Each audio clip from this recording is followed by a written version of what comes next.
Good morning, Facebook family, friends, and my faithful loyal YouTube subscribers. Today, it is Thursday, July 14th, 2015. It has been a hot summer here in Atlanta. It's burning up. And in this heat, there have been the simmering racial divide here in the United States is just, it won't go away. We'll never resolve race issues in this country because blacks and whites both refuse to leave their comfort zones. We keep having these shootings of unarmed black men by white police officers because a lot of these white police officers only deal with blacks when they're in the midst of some type of criminal activity. Now, let me go into what I think about this so you can understand what I'm saying. The only time the police are called when is that something is going on, a fight, an argument. The police are not called over there for a birthday party. You don't call the police to come over and help celebrate you purchased a home.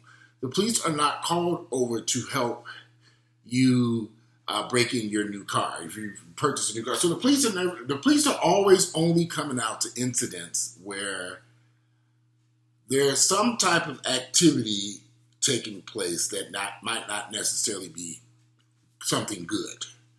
So because these police officers are only used to dealing with black people under those circumstances, because let's just be honest, the average American, black and white, we don't deal with each other.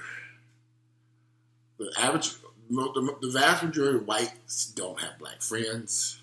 They don't have black people coming into their homes. They don't have black people sitting around their house watching TV. Now, there are some of us who have white friends, and some blacks who have white friends, some whites who have black friends. But the vast majority of people, I can be very honest with you, I've been in Atlanta for 27 years. I can count on my hands the few times I've had white people in my home, and they weren't sitting at the dining room table. I've had very few encounters in my own personal home with white folks coming in and we're being friends and sitting at my table, sharing a meal, talking and communicating. I literally can count on my hands. Me and Earl were discussing this last night, and Earl said the same thing. We don't have a lot of white friends. Not like we don't want white friends or we don't want Hispanic friends. It's just we don't have any because we have not stepped out of our comfort zones. Blacks in one place, whites over here, Hispanics over here, Asians over here. No one coming together. We won't break free of our comfort zones. So these police officers who show up to these scenes and pull somebody over, they're so used to dealing with blacks who are not in the right frame of mind. Criminals, maybe mentally ill. So when they see a normal person such as myself, they're not used to that. And I've heard them say this to me on many occasions when I've been stopped by white police officers. Because they're used to dealing with a different element, a different personality. These officers are going to have to learn how to step out of their comfort zone and begin meeting other types of African Americans, different types of blacks. So that way when they encounter blacks, they don't necessarily have to immediately assume that this situation is going to escalate. And the same for black people. Black people have got to stop thinking all white folks are racist. And they have to get out their comfort zones, start meeting other white people. White people who are not racist, white people who might care about you, white people who don't have these issues. But as long as we stay in our separate comfort zones and this huge divide is up, we're not going to resolve race relations in this country. It just ain't going to happen.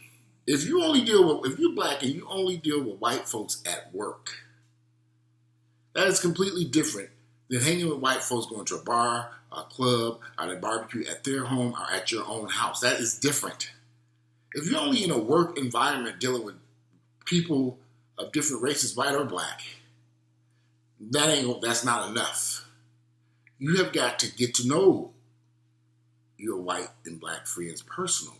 You can't do that in an office environment or a work environment. It's just not going to happen. If you want to understand what's going on, if you're white and you want to understand black people, you've got to get to know black people personally and step out of your comfort zone. Don't just hang around white folks all the time. Go out and hang with some black folks. Go to some black clubs. Go meet some black people. It's not going to kill you. And the same for black people. Get out your comfort zone. Stop only hanging with black people and start hanging with white people. Now I'm a black gay man. For years, all I did was hang around a bunch of gay folks. I had to stop that.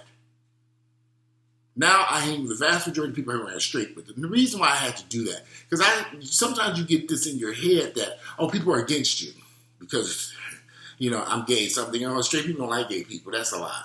I have a ton of straight friends. They have no issue with me being gay. I go to straight bars and restaurants, and never had an issue. Everybody knows I'm gay. They don't care. I had to get out my comfort zone, hanging around a bunch of gay folks, and hang around some straight people. And those straight people have to get out their comfort zone, because I've had straight friends tell me, man, I never hung around a gay person before. I didn't know that you were just as normal as me. If we want to end some of these problems, I'm almost tempted to have a club. Blacks meet whites, whites meet blacks. Bring people together. Because there's too much of a divide.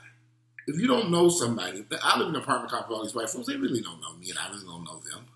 I see them leave away, hey, Becky, how you doing? Y'all gone. But that's about it.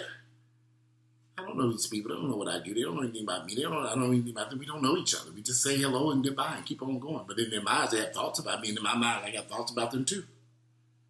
But I don't know them.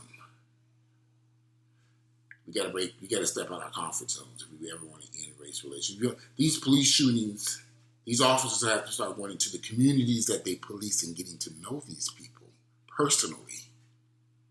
Not just sitting in a patrol car, running to every shooting incident and fight and everything. They need to be over there when there are good things going on in the communities. So they can see these are normal people, just like they are. That's how you end race relation problems. Police officers should be forced to have to go into the communities and be a part of the community that they're policing. That would make more sense to me. So while people are marching up and down these streets, they need to start making it mandatory for police officers to have to go into communities, meet these people that live in these communities, talk to these people, not just the head of the department, but all these police officers. They're out in these cars, they're in these communities, they need to know who they're policing, they need to get to know these people. Because they already work in precincts in these communities. A police officer working in Buckhead is not going to be responding to a call in the West End. They got a police department in the West End. Everybody's in their neighborhoods right now, and now they need to get out and meet the people who are paying them. Because we're paying for police services. That's how you resolve these issues. We break down these walls. And we bring people together. That's how you end race-related. So we end these shootings by the police. Get them to realize that these people that they're dealing with are just the same just as they are. That's just my thoughts and my opinions. If you like my videos, click like, share with family members, friends, whoever else wants to see the scrap. But this is just how I feel. And I am tempted to start a club or some type of social club of people, blacks and whites from different races, different backgrounds, gay, straight, can come together and get to know each other. Instead of just saying hi and goodbye when you walk by each other on the street, get to know who these people are. Blacks, whites, Hispanics, Jews, whatever. Because if we don't bring people together, we're never going to resolve these problems here in America. These problems are going to persist forever. I'm 46, it's been going on for a long time. It was going on long before I was here, and it probably will continue long after I'm gone, because we have not made the right effort to try to fix these issues. We're all human beings. Everybody has the same goals, which is to get through this thing called life. And that's what I'm about to do. Go ahead and get my life started today. I'm out of here. Enjoy your day. And I'm out. Look forward to reading your comments. Bye.